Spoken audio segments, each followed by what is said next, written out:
Hi everybody, welcome to my channel. So as many of you guys may have seen in the name of this video is about COVID-19 or the coronavirus, but I want to make it explicitly clear that this video isn't about all the details and the facts and the numbers and all that kind of stuff. There are enough videos and there's enough information about that for you to check out. I have linked some of them in the description below, so have a look at them there.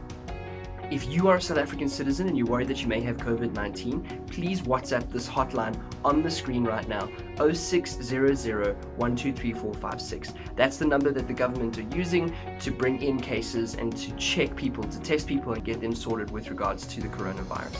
3 days ago, on Sunday the 15th of March, President Cyril Ramaphosa gave a statement with regards to the coronavirus situation. President Ramaphosa stated that we are in a state of disaster as a country. What this also means is that any foreigners who are hoping to travel into South Africa are being banned from traveling. Anybody who's traveled from South Africa, when they return to South Africa, are required to go into a 2-week quarantine just to make sure that they're okay and to make sure they don't have the coronavirus. It also means that all gatherings of 100 people or more have been completely prohibited, and as of today, the 18th of March, schools are officially closed. No one is going to be going to school until about the 14th of April after Easter weekend. This may seem scary and this may seem extremely drastic, but the reason that we've done this as a country is to take preventative measures. We've responded harshly now to ensure that this virus doesn't spread as far as it can. As of this morning, there are only 85 confirmed cases in South Africa. That means that things aren't as bad as we are making them out to be in the country at this moment. But it is still a very serious situation, and everything that Cyril Ramaphosa has said, we need to adhere to. And there's a reason for this. The reason that we need to adhere to what Cyril Ramaphosa has been saying is something called flattening the curve. I'm going to link a video down in the description below that explains what it means to flatten the curve. But basically what it means is that by taking extreme preventative measures and ensuring that we self-isolate, that we create social distance, that less people are affected and less people will die now than if we didn't take these preventative measures. Prevention is better than cure. It's a saying that we've all heard, and in this case that is exactly what we are practicing. We want to ensure that those cases stay as small as possible over time, and that's why we are flattening the curve. So make sure to check out that video in the description because it explains it very, very well in a way that's easy to understand and easy to comprehend. So please do check that video out. So as a country, we have taken extreme measures now to prevent extreme repercussions. And yes, I do understand that means that the economy is going to take a knock. Our economy is going to struggle, but we're not the only country. The world's economy right now is going to struggle with everything that is going on, and I do understand that there are repercussions in that. Which brings me to my next point, because we as a country need to help those who are less fortunate than we are. There are many people who have day-to-day jobs and receive day-to-day income and use that income for daily living that are going to suffer and struggle during this time. There are many of us who have money stockpiled away, or we still have our jobs. We still are maintaining and retaining our jobs. And I want to encourage us as a nation, as a country, to come together, and not just as a country, but as the world, to aid those who are less fortunate. If we've got stuff stockpiled away, we need to be helping people. We need to be spreading out our money and allowing for those who are less fortunate to be looked after as well. And this includes stuff like panic buying. We need to avoid panic buying as best as we can because we are not helping those people who are unable to afford things. So let's come together, work together in the true spirit of Ubuntu, South African spirit and unitedness. Come together and help one another in this tough time. So in this, I want to encourage us to respond and not react. The Bible says in 2 Timothy 1 verse 7, "For God has not given us a spirit of fear and timidity, but of power, love, and self-discipline." Some versions of the scripture say that God has given us a spirit of power, love, and sound mind.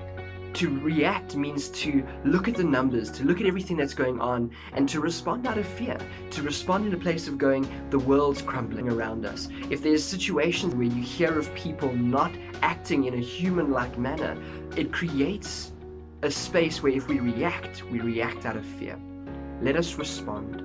By responding, we take a step back, we get an idea of what's happening, and we're able to respond well and help others, but also respond well within our own spheres, within our own family lives, within everything that's happening. Let us not become selfish during this time. Panic buying just creates selfishness and fear. The more fear that we create, the more we are not going to help one another and not be there as a family unit, as a country. We need to support one another. We have the opportunity to step back, respond and not react. And this is exactly the kind of spirit that God gives us. He gives us a calm, wise demeanor to take a step back in self-discipline and respond well, not react. Reaction equals fear. Response equals self-discipline, sound-mindedness, being able to help those around us. Martin Luther was a man who was around during the time of the Black Plague. I'm not talking about Martin Luther King, I'm talking about Martin Luther. Go and search him up. There's a lot of beautiful things to learn about him. But this was his response to the Black Plague. I shall ask God mercifully to protect us. Then I shall fumigate, help purify the air, administer medicine and take it. I shall avoid places and persons where my presence is not needed in order not to become contaminated, and thus, perchance, inflict and pollute others, and so cause their death as a result of my negligence. If God should wish to take me, he will surely find me, and I have done what he has expected of me, and so I am not responsible for either my own death or the death of others. If my neighbor needs me, however, I shall not avoid place or person, but will go freely as stated above. See, this is such a God-fearing faith, because it is neither brash nor foolhardy. And I feel in many ways we need to respond in the same way. We need to be aware of what's happening and self-isolate. There's a reason why we are self-isolating, but not forget the people around us. So the responsibility that we hold is to not be negligent in all of this. Yes, younger people are less influenced by severe cases of this. We can still contract mild cases, but the problem is if us as young people continue to do things, continue to go to the mall just for fun, continue to do things in and around our friends and family members, we put those who we are around at risk. Those at the mall who we don't even know, but also our family members and those who we do know. So does it mean that now you're less susceptible so you can just do whatever you want to? No, because we are responsible for the people around us. We need to ensure that we are not the reason someone else gets sick, because we could be carrying it now as well. We have the opportunity in all of this to spread peace. Yes, things may seem a bit scary, and yes, there may be uncertainty in the future, but we don't know what's going to happen in the next 2 weeks. We don't know what's going to happen in the next 2 months. There may be things you were planning on doing in June, July that may still happen. There's a chance that they may not happen, but let's not worry about those things.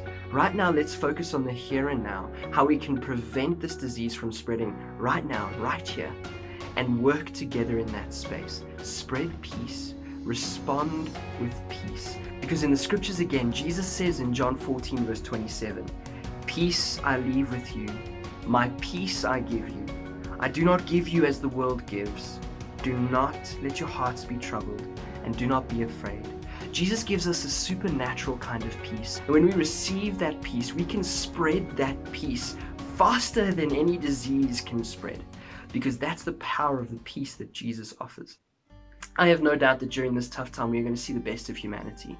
I have no doubt that we're going to see some of the worst of humanity. But let us be the change in seeing the best of humanity. There's a beautiful poem that was written by Friar Richard Hendrick from Ireland just 5 days ago. And this is what he says in his poem. His poem is titled Lockdown. Yes, there is fear. Yes, there is isolation. Yes, there is panic buying. And yes, there is sickness. Yes, there is even death. But they say that in Wuhan, after so many years of noise, you can hear the birds again.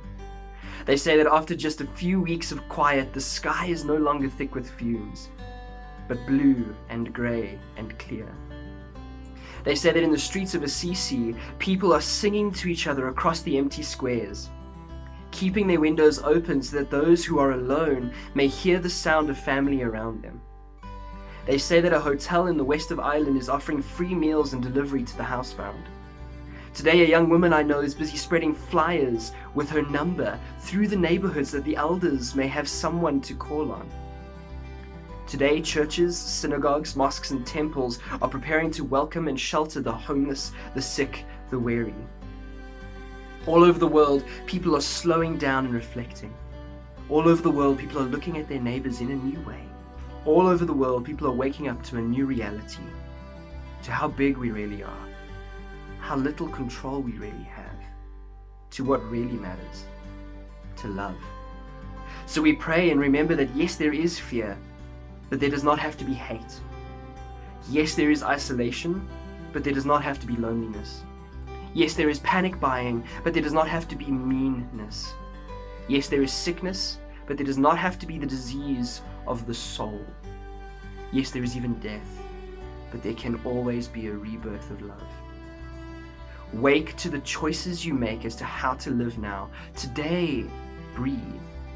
Listen behind the factory noises of your panic. The birds are singing again. The sky is clearing. Spring is coming. And we are always encompassed by love. Open the windows of your soul. And though you may not be able to touch across the empty square, sing. I think that is such a beautiful poem, because in this time, don't just sit at home and completely isolate yourself from everybody around you. Learn something new. Learn a new hobby. Engage with your family. Have family dinners and speak about something other than COVID-19. Get to know your family members on a deeper level. Get to know their dreams, their fears, what things they hope for in the future. Take time to draw close and pray as a family. Take some time away from everything and reflect on Christ. Reflect on Jesus. Now is a time when we can get in touch with our humanity and draw closer together despite the separation. Draw closer together despite the social distancing. Take some time to engage with your faith. Ask the tough questions. Wrestle with God. Learn something new. Pick up a new hobby. Read a book. Engage with what it means to be alive. Don't just sit and binge watch Netflix or TikTok or YouTube, but rather step forward and make something of this situation, because we are strong. As a human race, we are strong. We have been through more in the past. We can do it now. We need to come together and draw close from the best of humanity to get us through the worst of situations. I love you all. Stay safe, and God bless.